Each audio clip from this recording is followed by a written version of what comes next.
Hello, this is David Henry Young. I live in the Philippines with my wife in Camarines Sur, Laganoy, city of Laganoy. Been here for 6+ years, and God's just changed my life entirely.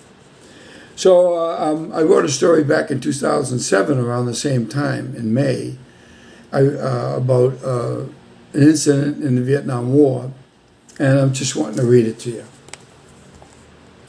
It's called The Stolen Helicopter. The night is warm and windy, and Billy had just run in from the rear gate and at the top of his breath said our ambush patrol had just been ambushed. He was sweating profusely and was jittery with the bad news. 2 Marines had been shot, and I knew we needed a medevac quick. I had never called one in and had no idea how to do it with a radio. So we called it in by landline. Our camp was only about 1 mile across the rice paddies from 1st Medical Battalion. Our colonel had misappropriated $22,500 to build himself a helipad that we, as a motor transport battalion, did not rate.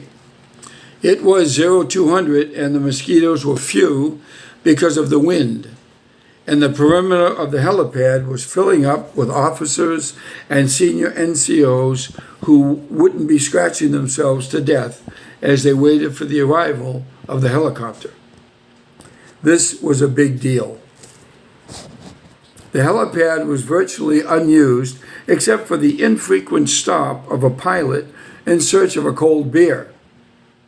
We offered only cold soda. The pad was located at the highest point of the camp, right outside the back doors of my 2 communication hooches. I was the comm chief for the battalion and was located on a small knoll. The colonel made it one of my duties to maintain the green sandbags in perfect dustless order around the helipad's perimeter and to install alternating red and blue lights at opposite corners. It was a pretty helipad, made of a new green composite material, not like the normal pads made of steel-holed planking. Yep, the colonel did a fine job, and the S3 captain was quietly trying to bring charges against him for the misappropriation funded. The whole scene was surreal, especially when the CH-46 Knight medevac showed up. It fit neatly on the colonel's pad, keeping its rotors wheeling, just sitting there looking like a large thalidomide grasshopper, and as loud as a roaring lion in the ear. Thank God I had my men keep the colonel's green sandbags dustless, else we all would have been blinded by the rotor wash. I looked around the helipad into the faces of all the assembled actors in this strange play, and they were all amazed at the sight of the helicopter. It was then that I began to feel a weight on my heart and an insistent feeling that someone had to do something. The feeling grew strong in me as I turned and saw my favorite corporal, Benny Stahl. He was the fattest Marine I had ever encountered. He had a thyroid problem and couldn't lose weight to save his life. Every morning he'd climb up and run down the large hill between our camp, OP1, and gain weight. He was stripped down to the waist because he also suffered badly from prickly heat and was sweat-dripped looking at me through his thick black horn-rimmed glasses, and was also known for his fine poems, the pride of Minneapolis. He was standing on the other side of Staff Sergeant Livermore, a man I detested. I was a buck sergeant, and he had one more stripe than me. He had been recently inserted over me in the comm section due to me flunking an Inspector General's inspection of my section.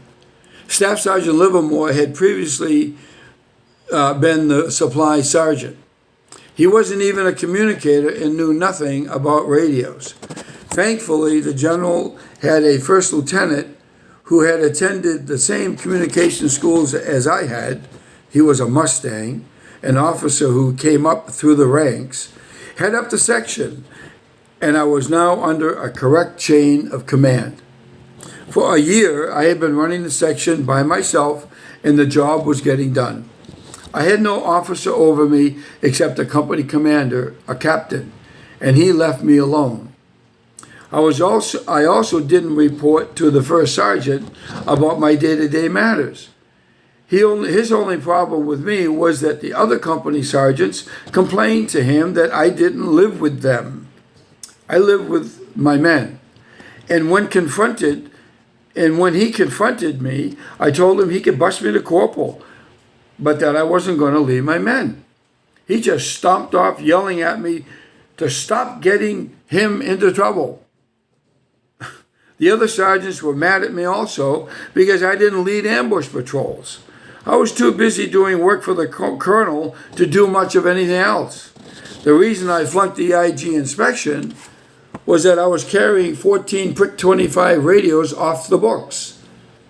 I had to get them using an alternative supply system. Marines helping Marines, though the general wasn't impressed with my logic. We needed the radios mainly for our gun trucks, and the colonel had told me to get them any way I could. So I made some calls and discovered another supply system and got caught using it.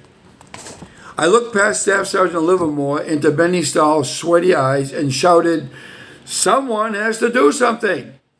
Benny stared at me, his chest and rolling fat dripped in perspiration, and suddenly ran onto the helipad and into the helicopter. He sat down, and I could see him through he sat down sitting like a stone through the porthole in the fuselage. The heavy feeling I was having just doubled. I turned to Staff Sergeant Livermore, gave him my radio, and yelled very unkindly, "Here, do something useful," and ran to the helicopter. The crew chief's face appeared baffled. He looked me in the eyes and shouted, "What the F-U-C-K are we doing?" The helicopter had been sitting on the helipad for almost 10 minutes.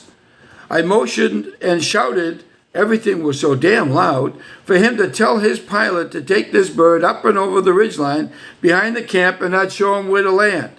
With great relief visible on his dirty, sweat-streaked face, he smiled and yelled, "Okay." I had a flash of the television show Wagon Train when Ward Bond was finally told by Clint Eastwood's character, Rowdy Yates, that he had found the path to take through a difficult canyon trail. So up we went. The feeling was effervescent. I rode trucks, not helicopters, angling over the hills and down to a clearing by a black-topped road where we landed. I told the crew chief that we'd be back shortly.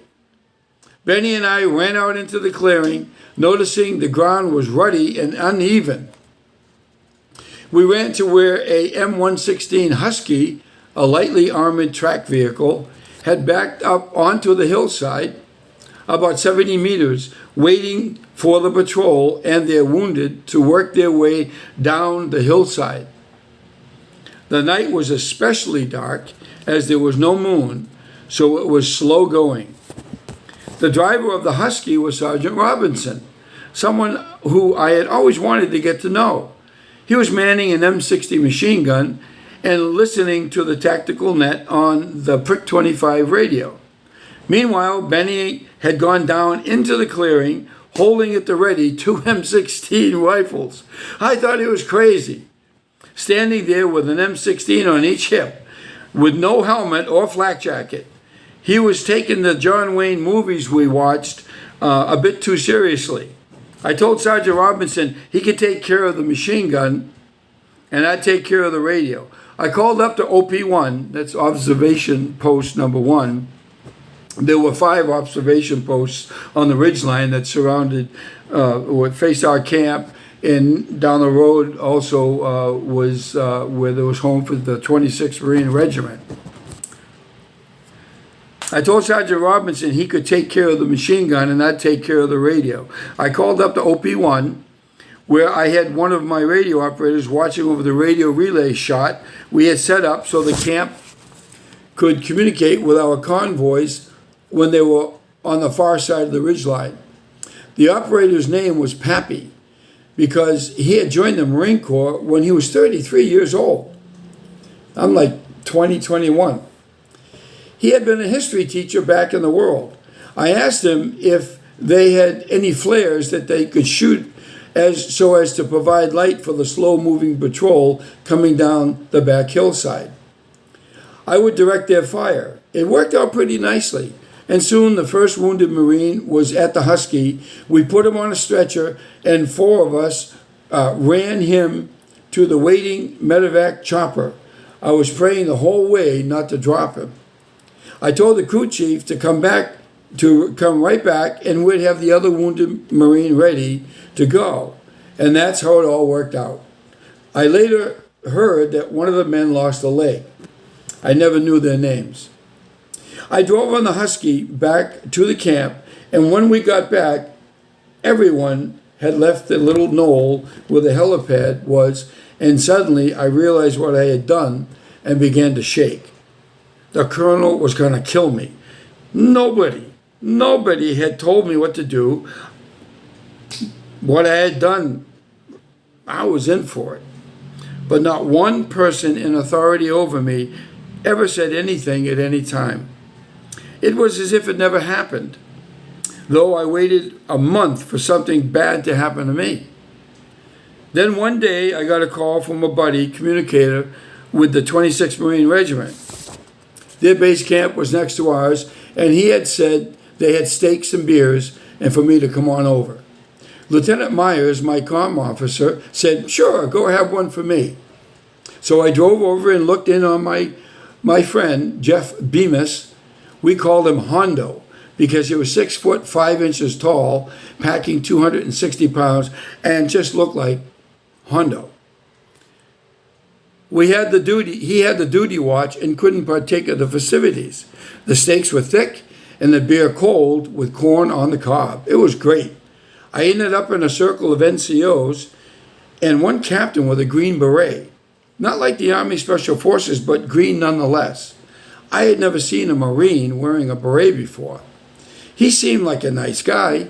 Anyway, as we were talking, someone used my name, and this captain perks up and says to me, "You're Sergeant Young?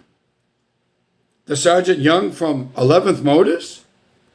I said yes, and he breaks out into this huge toothy smile and says, "You're the guy who stole the helicopter." Gulp. I gulped nervously and stuttered, "Yes, sir." Then he started laughing like a roar, and I just melted away to the command post where Honda was. I told him what had just happened, and he told me that the captain was CID, Criminal Investigation Division. And it was he who bought the beers and steaks. Hondo said that he was to call me over. I just about shit my pants and started shaking again, and just drove back and waited. But as before, not one thing was ever spoken to me about the helicopter incident. It took me months to calm down. I figured the CID captain investigated the incident and wanted to meet me, and found me harmless, and no charges were brought against me. Only God really knows the truth. I believe it was he that had me do what I did. It's the only thing that makes sense. David M. DeYoung, May 22nd, 2002, and March 18th, 2023. God bless you. Have a great time, and I'll see you later. Bye-bye.